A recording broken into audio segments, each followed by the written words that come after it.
Hello everyone, I am Dr. Vineet Sagar.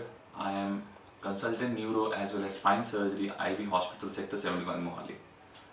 I'll talk to you about epilepsy or seizures. Epilepsy और seizure disorder as जिसे हम मिर्गी के नाम से जानते हैं, कुछ ब्रेन में खतरनाक बीमारियों का एक पहला लक्षण भी हो सकती है। एपिलेप्सी दो तरह की होती है, फोकल और जनरलाइज्ड। फोकल एपिलेप्सी में शरीर के किसी भाव में झटका आना या ट्विचिंग या इनवॉल्यूंटरी एक्टिविटी जिसे हम कहते हैं वो हो सकता है। और जनरलाइज्ड एपिलेप्सी जिसमें कि मरीज patient loses his or her conscious levels and becomes unconscious. 80 to 90% of the epilepsies or seizures, they occur without any reason in the brain. The problem in the patient is at a molecular level or some structural abnormality in the brain, because of which the patient has seizure disorder. However, there are 10% cases where there is a structural abnormality such as a tumor inside the brain which can give rise to epilepsy or seizures. Treatment of idiopathic means whenever there is no abnormality inside the brain and the patient throws a seizure or has an epilepsy attack. Such patients, they require treatment with medicines only. However, there are certain disorders which present as epilepsy or what we know as secondary epilepsy, which are treatable with surgery. One such cause of epilepsy is brain tumors. Brain tumors, they can also give rise to episodes of epilepsy or seizures. How do you differentiate between an idiopathic epilepsy and a brain tumor epilepsy? The patients of idiopathic epilepsy, they generally once started on medications remain stable and don't require increment in the doses of the antiepileptic drugs unless the patient increases or puts on extra weight, or some medications are given which interfere with the anti-seizure medications. However, the patients of tumor-associated epilepsy, they generally continue to increase in the requirement of their anti-epileptic drugs, and the epilepsy becomes uncontrollable in spite of multi-drug therapy. That is one of the first hints that the epilepsy is not idiopathic and tumor-associated. Second hint which you can get as a patient that this could be a tumor-associated epilepsy is weakness, numbness in any part of the body, personality changes. All these things can be produced by the tumor inside the brain and they can be a cause of seizure or epilepsy in the patients. Generally, we reserve the term epilepsy for long-standing seizure disorder, and we use the term seizure for tumor-associated epilepsy only, or one or two attacks if the patient has. Now, how do you treat a patient with tumor-associated epilepsy?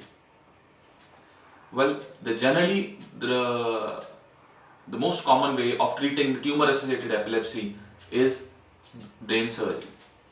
I'll show you a fine example. A 20-year-old man, he presented in our OPD with a repeated attack of seizures for past 1 month. He has had earlier also attacks of seizure. However, they were controlled by medications. But for past 1 month, his seizures were uncontrolled on conventional medications and requirement of the medication continued to increase. So we got an MRI done on this patient, and to our surprise, this is what it revealed. Now this patient, he had been having epilepsy or seizures, for past many years because of this tumor. This tumor was approximately 12 centimeters in size and almost covered fourth the part of the brain. Now, this patient, had he been detected or had this MRI been done at an earlier age, he would have been very easily detected of this tumor. However, patient was kept on just anti-seizure medications, no CT or MRI was done, and this tumor continued to increase. Now this tumor, it took us around 8 to 10 hours to remove this tumor. It was a very vascular tumor, and there were at least 3 to 4 bottles of blood which was transfused. Had this tumor been smaller in size or diagnosed earlier with the use of CT scan or MRI, it would not have been big trouble to remove such a tumor. Though the patient was successfully operated and discharged after around 8 to 10 days of surgery. However, the difficulty and the discomfort to the patient could have been much lesser had this been detected earlier. So my point is, not all the epilepsy or not all the seizures are because of idiopathic nature. They can be because of some functional structural abnormality in the brain or tumors in themselves. How to differentiate between these, that is my point, and the idiopathic epilepsy. First, the requirement of the medications will continue to increase. Second, patient will have some kind of weakness or numbness in any part of the body. That is also a hint that there is some structural abnormality or a tumor developing inside the brain. And generally, if a patient near the puberty or a younger patient, he throws a seizure or first late onset seizure, what we call in life, they are a hint towards a tumor or a structural abnormality developing in the brain. However, not all the structural abnormalities are due to tumors inside the brain and they give rise to an epilepsy. There are other conditions like neurocystic sarcosis, which is due to a worm, larva of a worm developing inside the brain, tuberculosis, or even post-head injury patients. They can also have seizure disorders. Now, most of these disorders, they don't require surgery.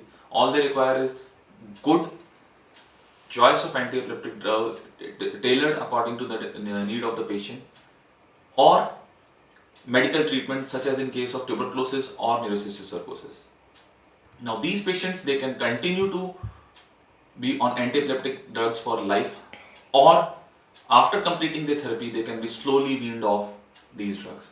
That will depend upon how the patient responds to the therapy and whether that structural abnormality remains inside the brain or not.